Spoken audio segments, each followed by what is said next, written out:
welcome po sa panibago na namang episode ng aming channel. At ako nga po pala ulit si Allen ng Greenyard TV, and para naman po sa vlog natin for today, i-share ko naman sa inyo yung top favorite ko when it comes dun sa mga cheapest ngayon ha. Naging top favorite ko siya dahil ito na rin yung pinakamabebenta ngayon at nauuso ng mga house plants, or let's say sabihin nating outdoor plants din. Ito sila. Ito yung pinakamabenta dito sa amin ngayon. Iisa-isahin kong ipakita sa inyo ang mga halaman na to. At syempre po, bago tayo magsimula sa ating topic, sa mga bago pa lamang po sa aming channel, huwag niyo pong kakalimutan na mag-like, share, and subscribe, and pakihit na rin po yung notification bell para maging updated kayo sa mga susunod pa naming videos. And please also visit na rin po yung aming Facebook at Instagram page, Greenyard PH. And please also visit and support na rin po yung aming pangalawang channel. Ang pangalan po ng channel na to ay Playtime.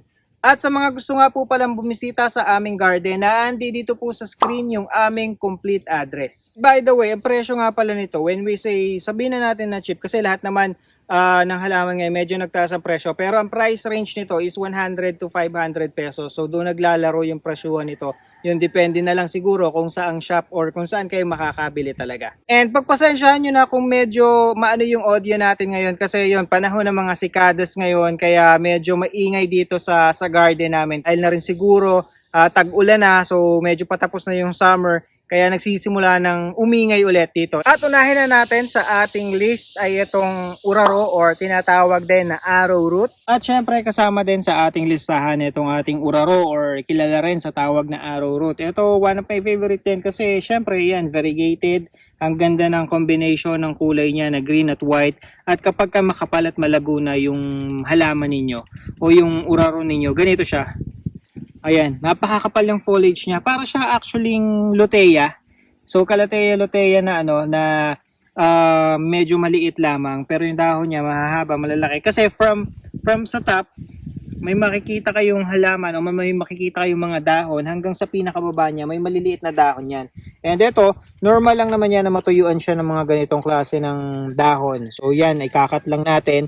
Yan, yung mga tuyong dahon na yan para hindi naman kumbaga eyesore at hindi nakikita. And ang tendency lang kasi nitong mga arrowroot, kahit pa sabihin mo na yung binili mo single lamang na halaman na arrowroot sa sapat, kahit pa sabihin mong nasa center siya, kapag ka nagkaroon siya ng bagong sibol, katulad ng nangyari dito, kumakalat siya or sumasabog siya kasi yung panibagong sisibol sa kanya na isang buong halaman ay separate talaga doon sa pinakapuno. Ayan, so hindi natin alam kung alin yung nauna dito, pero ayan, kasi meron siya sa gitna eh. So ang tendency niya, mawawala sa pagka-center yung tanim ninyo. Pero gayon pa man, kapag ka naman yan ay nagtuloy-tuloy at napuno, hindi nyo pinropagate, hindi nyo ni-root divide, ang ganda pa rin eh, ang ganda pa rin sa pot. As you can see, ayan, lalo na kapag ka yung mga dahon niya ay walang kahit na anong sira at walang kahit na anong tuyo. Katulad dito, kasi kadalasan, kapag halimbawa nabibilad sa araw, lalo na kung tinatamaan talaga ng direct sunlight at yung medyo pahapon, nasisira, hindi maiwasan ganito. Pero kung halimbawa ganito naman kakapal na yung foliage nyo, kaysa makitaan kayo ng isa, dalawang dahon na may sirang ganito, so I suggest na ikat na lang din natin tong portion or tong mga dahon na sira na, kasi hindi naman manonotice na nabawasan siya ng dahon dahil makapal naman na. And yan, madali lang din alagaan, madali lang din pakapalin. At saka ang isa pa, kung i-display natin sa loob ng bahay natin, lipat natin sa at least clay pot or kahit na anong solid na pot, kahit plastic pot, para hindi ganito. Kasi 'di ba, meron mga instances na kapag ka nabili natin sa nursery bag, gusto natin, kung halimbawa ilalagay natin sa planter basket, pwede na natin hindi alisin sa sa nursery bag kasi hindi naman siya magiging visible, or hindi na natin siya pwede na natin siyang hindi i-transfer pa sa mas magandang pot dahil ilalagay naman natin siya sa planter basket.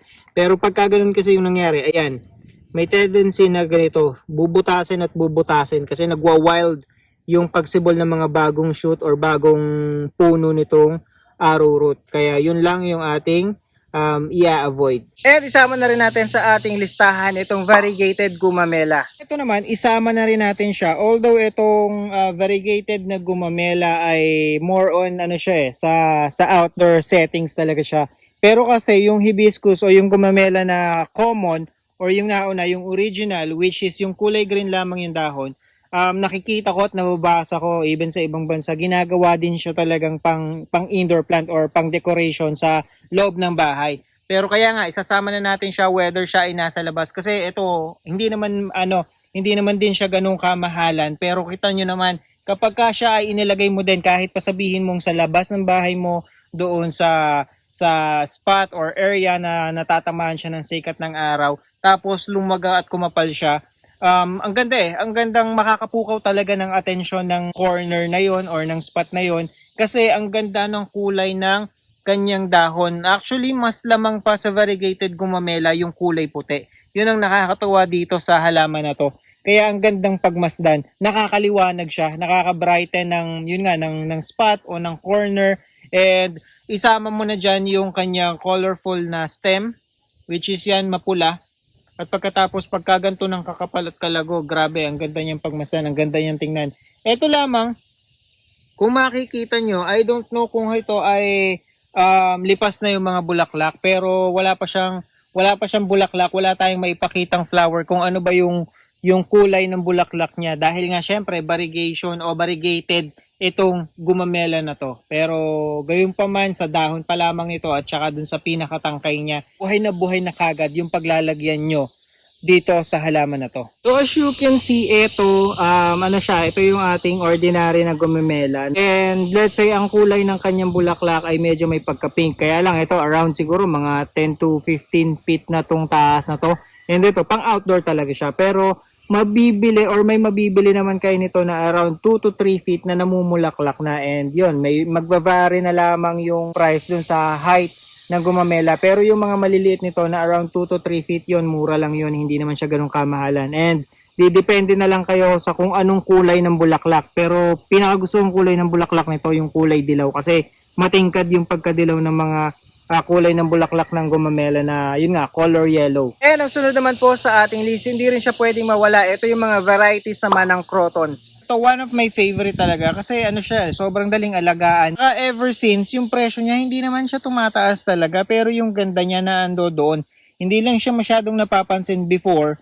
And ang bumibili lang talaga nito sa amin ay yung mga nagla-landscape o kaya yung talaga mahihilig sa San Francisco. Pero nung nag-uso yung mga halaman, ayun na, doon na nag-boom, talagang lumabas din yung iba't ibang varieties ng San Francisco pa. Kaya nga nauso rin or lumabas din yung tinatawag na Thai croton dahil nga nauuso tong mga bagong labas na crotons. And lalo na tong isang to. Ito ang tawag dito sa amin, itong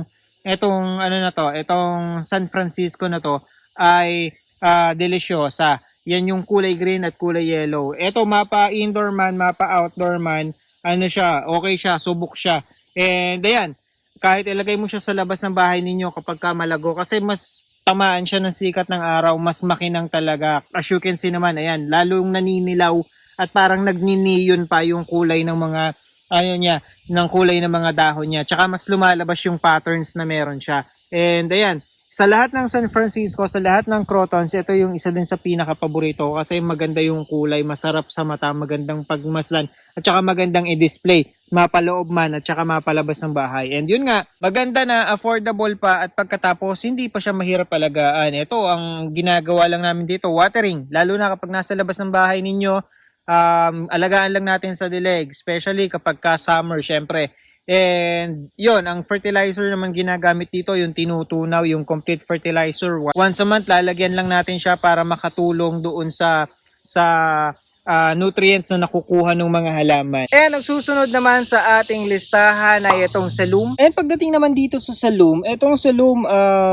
let's say nagtaas yung presyo niya, pero siguro mga 50 to 100 pesos lang naman yung itinaas ng presyo nito before ha. Dati, popular na siya or dati mabenta na siya, lalo na ngayon. Hanggang ngayon, itong Salum hindi siya nawawala. Kasi kung halimbawa naghahanap ka ng Monstera-like na halaman, lalo na yung Deliciosa, ito yung isang sa pinakamalapit. So, mas affordable siya, madali siyang alagaan, madali siyang palakihin, and pagpalagay mo ng yung presyo niya, yung dating mabibili mo ng around mga 3 to 4 feet, yun na ngayon yung presyo nung mga 1 to 2 feet. Pero sa akin, yung 1 to 2 feet na mga Salum, basta perfect yung dahon, okay na. Kasi hindi mo naman mamamalaya na habang tumatagal, mas lumalaki siya at mas gumaganda yung dahon niya. And yun nga, kasi syempre, para sa akin, mas prefer ko rin bumili nung silom na maliit. Kasi syempre, unang-una, maliliit pa yung dahon, maliliit pa yung space na kakainin niya. Kasi eventually, kapag kaya na medyo lumaki, lalo na kung hindi Brazil, kasi yung dalawang klase yan yung Brazil at saka yung isang silom, ang tawag nila or ang sinasabi nilang tawag doon ay yung American.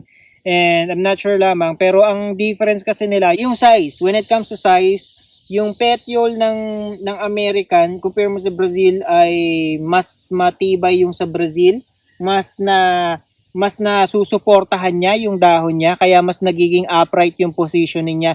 Unlike halimbawa dun sa much bigger na salum, yung American, medyo malambot kasi yung petiole niya kaya ang tendency lumalaylay kaya mas malaki yung space na nakakain niya. Tsaka yun nga, mas lumalaki ng sobra yung mga American compare mo dun sa Brazil. So yun yung na-notice ko. Pero other than that, kulay, parehas lang naman. Mas prefer ko pa rin yung maliit. As long as magaganda at makapal. Let's say mga 5 to 6 na dahon na yung meron sa kanya. Ang ganda na nun and perfect na pang display sa loob ng bahay. At ang susunod naman sa ating listahan ay yung tinatawag na Cabo Negro o Rapis. So, top choice ko talaga to. Mapamura man na indoor plants at saka yung patibayan. Ito, one of the best. Kahit pasabihin mo meron kayong pets, meron kayong mga bata na kung ilagay nyo siya sa spot or corner ng bahay nyo na let's say nadadaanan or sagiin, hindi siya basta-basta masisira, okay lamang. Kasi magmula sa tangkay niya hanggang sa pinakadahon niya, matibay itong halaman na to. Kahit masagi-sagi mo siya, hindi ka makakakita ng nanlagas, nandaglag o naputol ng mga dahon o tangkay. And isa pa, yun nga, mura at saka napakatibay. Yun, sobrang tibay. Hindi siya masyadong alagain and nakakadagdag ng pagka-unique. Halimbawa, naghahanap ka ng isang unique na halaman na gusto mong i-display sa loob ng bahay nyo. Ito yung isa kong maisasuggest. At saka ang isa pang maganda dito, although yun, hindi ko alam kung magkano yung presyuhan ng mga ganun. Kasi madalang din ako makakita nun yung variegated na ganito, wherein yung halaman or yung pinakadahon niya ay may variegation na kulay dilaw. So green at saka dilaw yung kulay ng rapis. Maganda rin siya, kaya lang sa tingin ko mas expensive siya compare mo dito. Kasi ito namang mga rapis na ganito, ito talagang affordable yung presyo niya. Yun lamang, yun nga, kung halimbawa naghahanap kayo ng variegated, medyo sa tingin ko pricey dahil hindi ganun kadami yung nakikitaan ko. Although siguro sa ibang lugar o ibang shop, makakakita kayo. So yun, kaya wala pa akong idea kung magkano yung magiging price range kapag variegated. And isama na rin natin sa ating listahan itong tinatawag naman na Papua.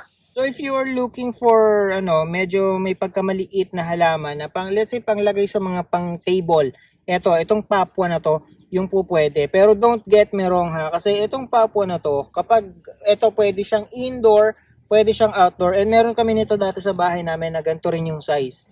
And ayan, ganyan din siyang kalaki, ganyan din siyang kataas. At gantong pot din yung pinaglalagyan. Simple lang siya, pero hindi rin siya yung sasabihin mong kailangan ng sobrang pag-aalaga kasi hindi ito maselan tong halaman na to. Gayun pa man, ang bumubuhay sa kanya ay yung ganda ng dahon niya kasi makapal at malago siya, lalo na kung halimbawa medyo mas malago pa yung makukuha nyo dito or pagsasama-samahin nyo sa isang pot. O halimbawa medyo mas marami pa yung dahon na meron siya, maganda siyang pagmasdan o maganda siyang pang-display. Pero yun nga, hindi porke ganito siyang kaliit, hindi ibig sabihin hindi siya lumalaki. Kasi kapag nasa labas siya, nakakita na ako nito ng bushy talaga, yung makapal at malago. Sobrang kapal niya. Siguro yung lapad niya nasa around 2 to 3 feet lapad yun yun yung lago niya. And isang puno lang yun. And yun yung kagandahan sa kanya. And ang next naman sa ating list ay itong variegated Schefflera. And pagdating naman dito sa Schefflera, ito nagustuhan ko to, naging favorite ko to, lalo na noong winater propagate or gumawa tayo ng isang water propagation itong Schefflera. And kasi hindi pa talaga ako naglalagay nito or hindi kami naglalagay nito sa yung sasabihin mo sa loob ng bahay. Kadalasan itong mga Schefflera, itong variegated Schefflera namin ay ginagamit sa landscape. Tapos lagi siyang nasa labas lamang. And then nga, napatunayan natin na itong mga Schefflera ay pwede rin talagang gawing indoor At yun nga, mabubuhay sa water propagation. At isa pa dyan, mura na. Kasi yan, ang ganda ng halaman na to eh. And yun, considered as lucky plant din kasi to. Kaya ang daming positive factors nitong Schefflera. Ayan, and yan, kasama din nga siya sa lucky plant. Lalo na kung halimbawa yung kanyang mga dahon ay 5 sa isang tangkay. Yun. And yung kulay niya, syempre, kapag ka mas madilaw, mas maganda siyang pagmasdan. Katulad na lang kang na makikita nyo dito sa video. Ayan, kapag ka kumpul-kumpul siya, kaya siya ginagamit talaga pang landscape eh. Pag kumpul-kumpul siya, ang ganda niyang tingnan kasi wala ka na halos makitang soil din kapag ka ganitong kakapal at kalalago yung mga Schefflera, lalo na kapag ka mas lutang yung variegation na meron sila. And yun nga, at the same time, affordable itong mga Schefflera. Kaya nga ito binibili rin ng bulto-bulto talaga dito sa amin. And yun, makakapamili naman kayo sa mga garden, sa mga shop. Meron itong malaguna, makapal na. Mas maganda yun kasi kung halimbawa, pero syempre, depende yun sa spot na paglalagyan nyo. Kung prefer nyo yung smaller pot kasi smaller space din yung paglalagyan nyo, much better kung maliit nga yung bibilhin ninyo. And ang susunod sa ating listahan ay itong Persian Shield. So pagdating naman dito sa Persian Shield, eto napakadali nitong alagaan. Yun nga lang, mas maganda kung ilalagay natin siya sa sa liwanag talaga. Kahit direct sunlight, kahit ilabas nyo siya, mas maganda kasi mas doon lalabas yung kulay niya. Kapag kasi kokonti yung amount of light na nakukuha niya o hindi siya tinatamaan ng direct sunlight, medyo na mumutla or nawawala yung tingkad ng kulay ng mga dahon niya. At isa pa, madali lang siyang palaguin, madali lang siyang pakapalin, at madali din siyang buhayin. So, ang kailangan lang gawin, cuttings lang to. Pagka-cuttings nyo, itutusok nyo lamang sa lupa. Pagkatapos, yun na. Ano na yan, maghihintay ako. Akala nyo mamamatay siya, pero yun, mananamlay lang ng konti yung dahon niya. And then, eventually, babangon yun. At unti-unti, yun ay magkakaroon na ng panibagong talbos. Yun nga lang, talbusan nyo siya ng talbusan kasi para maging siya, para hindi siya maging leggy. Kasi kapag hindi nyo siya kinakapon or tinitrim, hindi siya hindi siya kakapal, hindi siya lalagong tingnan, hahaba lang ng hahaba yung tangkay niya. Kaya mas parang, yun nga, parang matangkad siyang tingnan pero kulang sa dahon. At ang susunod naman sa ating listahan ay yung tinatawag na Madagascar Dragon Tree. Dito naman sa Madagascar Dragon Tree, eto hindi rin nagbago masyado yung presyo niya, hindi siya nagmahal. Even nagmahalan yung mga ibang halaman na kasabay nito. Ayun, nagstick yung presyo niya. And eto kasi, mapa indoor man, mapa outdoor man, walang problema sa kanya. Ito kapag ka nasa outdoor to at pinabayaan nyo lang lumaki, tumataas din talaga itong Madagascar Dragon Tree at ginagamit din siya sa landscape. At pwedeng-pwede nyo din siyang gamitin sa indoor. Mas maganda nga lang din kung doon nyo siya ilalagay sa space or spot na nakakakuha siya ng enough light para naman yung tingkad ng kulay ng dahon niya ay ma-maintain niya. And yun, easy to care lang din to. Wala namang kailangang special na pag-aalagang gawin dito. Fertilizer lamang. And yun yung magdadala kasi sa kanya itong lago at kapal ng ng dahon niya. And hindi naman siya basta-basta masira. Tsaka marami kayong actually may dalawang options kayo na pwedeng pamilihan ito. Kasi bukod dito sa kulay pula, meron din ito na mas dominant color naman yung green, tapos meron siyang variegation na kulay puti. So, depende na lamang sa inyo kung ano yung mas magugustuhan ninyo kasi nga mura at saka madali siyang alagaan. At ang susunod, hindi rin pwedeng mawala sa ating listahan. Maglagay rin tayo ng hanging plant. Ito yung spider plant. Kung mahilig kayo sa mga hanging plants, ito yung highly recommended ko sa inyo, itong spider plant. Kasi yan, kita nyo naman sobrang ganda nito.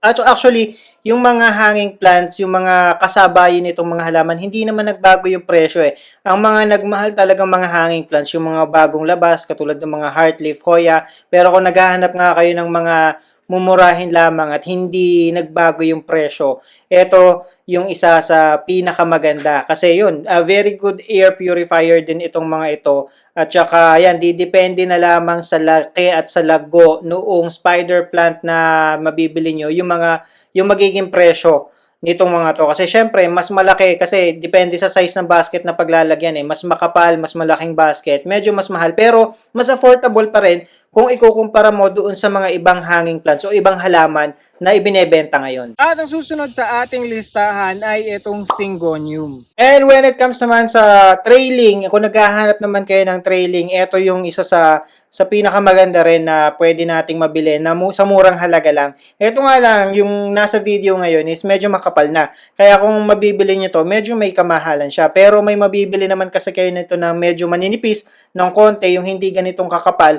Madali lang naman siyang palaguin. So, actually, lalagyan nyo lamang siya ng abono, alagaan nyo lang siya sa fertilizer, and hindi nyo manonotice na unti-unti kumakapal siya, lumalago siya, bago siya mag-trail, bago niya kainin or gumapang siya sa pole, ay muna mapapakapal niya, mapapalago niya, katulad nito, lush na lush na. Kapag ganito ka-lush yung mga Syngonium nyo, ang gandang ipang-display at saka ipang-decorate sa loob ng bahay. At saka, yun nga, hindi rin basta-basta namamatay, hindi rin basta-basta nasisira yung mga dahon niya, nadadagdagan yung dahon niya, kaya mabilis siyang kumapal eh. Hindi siya basta-basta namamatayan ng dahon, hindi siya nalalantahan ng dahon. Kaya tuloy lang sa pagsibol yung mga bagong dahon niya, kaya nagiging lush yung itsura nitong mga Syngonium. And yun nga, easy to care, mura, maraming varieties din kayong pamimilian. Merong merong mahal nito, yung mga variegated ones, pero dito pa lamang naman sa mga common or ordinary na mga Syngonium is sulit na talaga kapag naalagaan ng husto. And syempre, pag sinabing cheap, mura,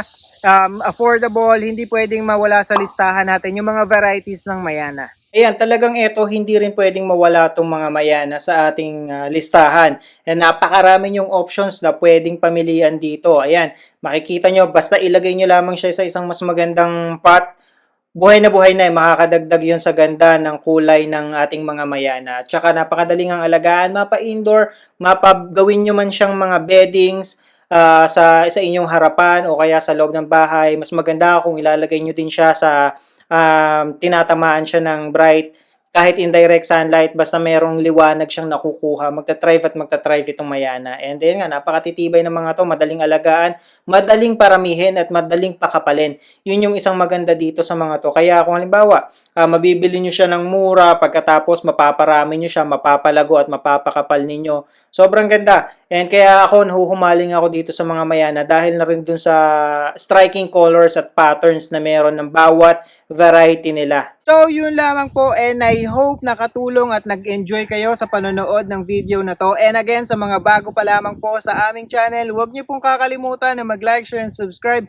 And pakihit na rin po yung notification bell para maging updated kayo sa mga susunod pa naming videos. And please also visit na rin po ang aming Facebook at Instagram page, Greenyard PH. So magkita-kita po ulit tayo sa susunod na episode ng Greenyard TV, and thank you for watching.